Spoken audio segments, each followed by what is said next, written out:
Pessoal, a atividade de hoje é sobre divisão. Então, na primeira questão você tem o seguinte: uma granja tem 1944 ovos de codorna que devem ser adicionados em caixas contendo 36 ovos cada um. Quantas caixas serão necessárias para acondicionar todos os ovos? Ou seja, o que ele quer dizer aqui? Quantas caixas vão ser necessárias para que possam ser guardados todos esses ovos?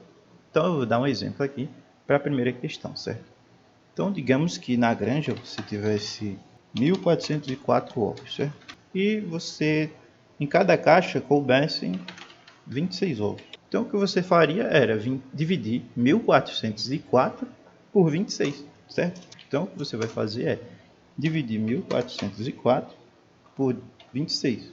Claro, lembrando que isso aqui é só um exemplo, certo? Lá na questão que você vai fazer é dividir 1944 por 36 para saber quantas caixas vão ser necessárias. Aqui no exemplo, eu estou dividindo 1404, que é a quantidade que tem na granja do exemplo, certo? Por 26, que é o que cabe em cada caixa no exemplo. Quando você divide 1404 por 26, dá 54.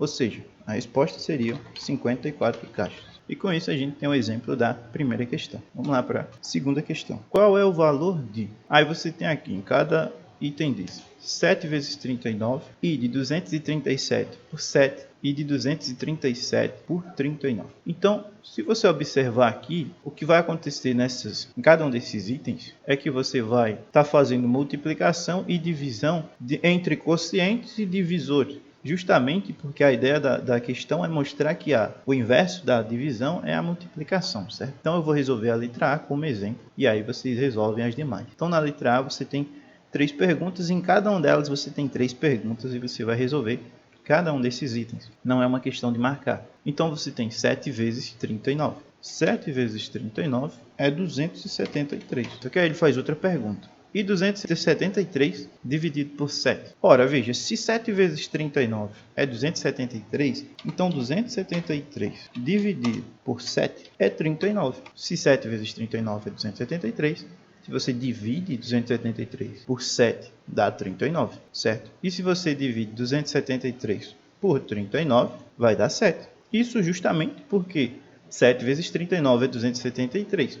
Então, se o produto entre eles dois é 273, quando você divide o resultado aqui do produto, 273 por um deles, resulta no outro. 273 por 39 é 7 e 273 por 7 é 39, certo? Então, é isso que vocês vão fazer em cada um dos itens da segunda questão, certo? Seguir esse mesmo raciocínio. Terceira questão. Na produção de 800 carros iguais, foram usados 1.003.200 parafusos. Quantos parafusos tem cada carro nesse modelo? Você produziu 800 carros e aí, na produção desses carros, foram usados mais de 1 milhão de parafusos, né? 1.003.200. Para saber quantos parafusos cada carro utilizou, o que você vai fazer é a mesma ideia da primeira questão. Você vai dividir a quantidade de parafusos pela quantidade de carros, já que os parafusos foram usados a mesma quantidade de parafusos em cada carro, certo? Se todos os carros são iguais, então todos eles utilizaram a mesma quantidade de parafusos. Então o que você vai fazer é pegar toda essa quantidade e dividir para 800 para saber quanto cada carro levou em questão de parafuso. Quarta questão. Um atleta percorreu 10.000 metros dando voltas em uma pista circular de 400 metros de comprimento. Quantas voltas o atleta deu nessa pista? Novamente você tem uma questão de divisão, certo? Todas as questões, o tema da atividade em si é divisão. Então na terceira questão você utiliza divisão. Na quarta questão, você vai utilizar divisão. Lembrando, aqui na terceira, o que você vai fazer é dividir a quantidade de parafusos pela quantidade de carros. Na quarta questão, a mesma ideia.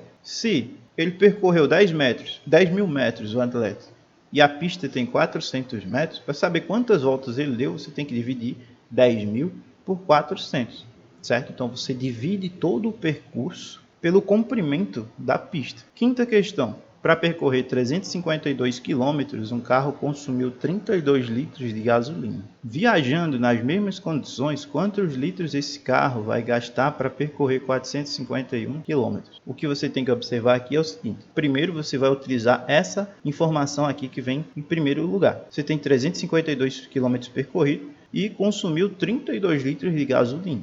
para você saber quantos quilômetros é percorrido com 1 litro de gasolina, você primeiro precisa dividir 352 por 32. E aí você vai saber quantos quilômetros são percorridos para cada litro. Quando você descobrir esse valor, aí você vai fazer o seguinte, você vai dividir 451 por esse seu valor encontrado, que é justamente para você descobrir quantos litros vão ser utilizados numa viagem de 451 km. Com isso eu finalizo a explicação, espero que vocês tenham compreendido e até a próxima.